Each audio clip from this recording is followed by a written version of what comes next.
Assalamualaikum warahmatullahi wabarakatuh. Hello, everyone. So, welcome to our class today. My name is Marishka, and for today's class, I'm going to give you a text which contains three paragraphs, and we're going to analyze it specifically about the grammar and the structure of it. So, let's jump right into it already. So here is the text that I've prepared for you. It's quite long, but we're going to break this down together. So in the next slide, there are only one paragraph of each slide, so it's going to be shorter. So, all right, this is the first paragraph. Let me read this aloud to you first. Well, if someone asks me about something that resonates with my childhood self, my answer is writing. I do love writing fiction. I won't forget about how passionate I was when my little fingers were dancing on top of keyboards, and how my childish imagination made me excited every time I got home from school. I still cry at how magical that feeling was. Though people roll their eyes at my work, I'm still going to write for more for the rest of my life. I don't care if no one would publish it or no one would read it. I will still write because I love keeping my little writer soul alive. I say. So here, I do love writing fiction. It is an active voice. Why? Because there's the subject, I, performing the action, do love writing, and as a result of the action, we have the fiction. It is the object receiving the action from the writing itself, right? So the next one here, the red text, the red sentence here. I still cry at how magical that feeling was. It is a noun clause. So a noun clause is a group of words acting as a single noun. So here, I still cry at how magical that feeling was. It's more like what makes this writer cry in this sentence. She's crying because of how magical that feeling was. So that's basically for noun clause. And then the yellow sentence here. Though people roll their eyes at my work, I'm still going to write more for the rest of my life. It is a complex sentence. You see, complex sentence has two clauses. It's independent clause and dependent clause. Though people roll their eyes at my work, it is dependent clause because it's not a complete thought yet. Meanwhile, I'm still going to write more for the rest of my life. It is a complete thought. That's why it's an independent clause, right? So the last one here. I will still write because I love keeping my little writer's soul alive. I say it is direct speech. Why is it direct speech? Because it has quotation marks and a reporting verb, which is said. All right, let's move on to the next paragraph. I didn't write fictional stories often, but I still have my notebook with me. Pages after pages are filled to express what I feel. I write journals, love letters to my friends, and many more. Writing helps me to organize my mind and leave some unforgettable memories that I can look at for years to come. I didn't write fictional stories often, but I still have my notebook with me. It is a compound sentence. Compound sentence contains two independent clauses. I didn't write fictional stories often. It is an independent clause. I still have my notebook with me. It is an independent clause. Both of them are complete thoughts, and we combine them with a subordinating conjunction, which is but. So it is a compound sentence. The next one.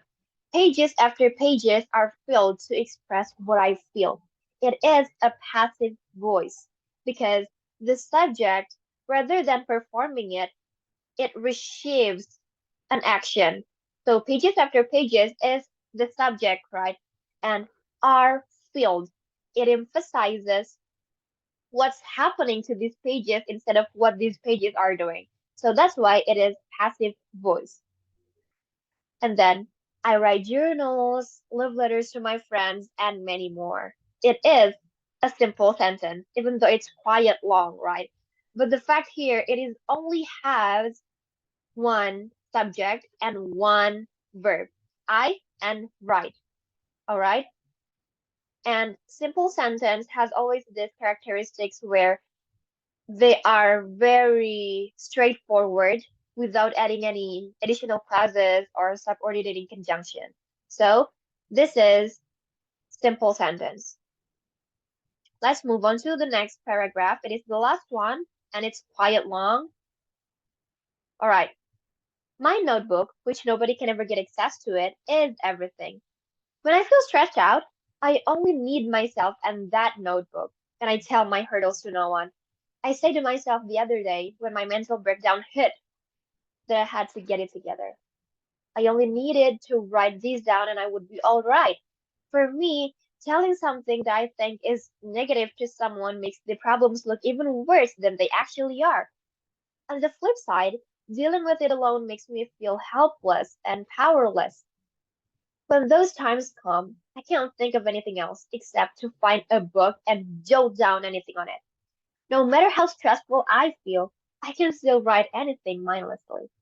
That's why writing helps me to clarify what it is in my thoughts through words. No wonder why it calms me down and takes me from the dark place I was in. All right, let's break this one by one. All right, my notebook, which nobody can ever get access to it, is everything. It is an adjective clause. So, adjective clause has this purpose or role to give or to describes and modifies the noun. My notebook here is the noun, which nobody can ever get access to it, is the adjective clause, which describes the notebook. So we can see that the notebook here is inaccessible. All right, that's one. And then the next one, when I feel stressed out, I only need myself and that notebook, and I tell my hurdles to no one. It is a compound, complex sentence. Let's break this down. Let's find the compound part first. So the compound part is first, I only need myself and that notebook. And the second one is I tell my hurdles to no one. That's compound sentence. Compound part, I mean.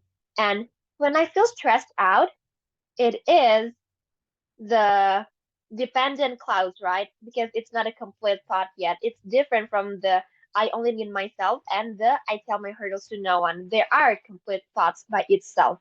So that's why there are the compound parts and the complex part. That's why it's called compound complex sentence.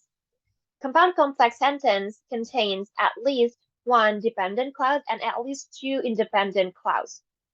So we can say that these sentence is a compound complex sentence. All right? I say to myself the other day when my mental breakdown hit, there had to get it together. It is an indirect speech because the writer here, rather than quotating what he said or what he thought, he's reporting it to us. So you can see here there's no quotation mark or anything. So it's the opposite of direct speech, right? That's why it is indirect speech because it's the opposite. There's no quotation mark. So this is the last one, everyone. No matter how stressful I feel, I can still write anything mindlessly. Guess what it is? It is an adverbial clause. So an adverbial clause has a role to give some information about a circumstances or the condition of the independent clause. So here we have I can still write anything mindlessly. It is an independent clause.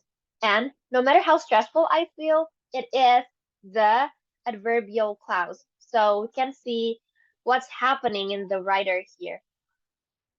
And also, one of the characteristics are the adverb. Like, so here's the thing. Mindlessly, mindlessly. There's like L and Y here, right? So it's an adverb. Of course, an adverbial clause has always have the adverb in it, obviously. So these are the paragraphs that we've discussed. It's three paragraphs already. And yeah, that's pretty much it, everyone. I hope that you can get something helpful for oh my god, I'm sorry, I stuttered. I hope that you can get some helpful information, and also yeah, you can make various kinds of text in the future from this video. I hope that it will inspire you. And plus, I say wassalamualaikum warahmatullahi wabarakatuh. Bye everyone. See you later.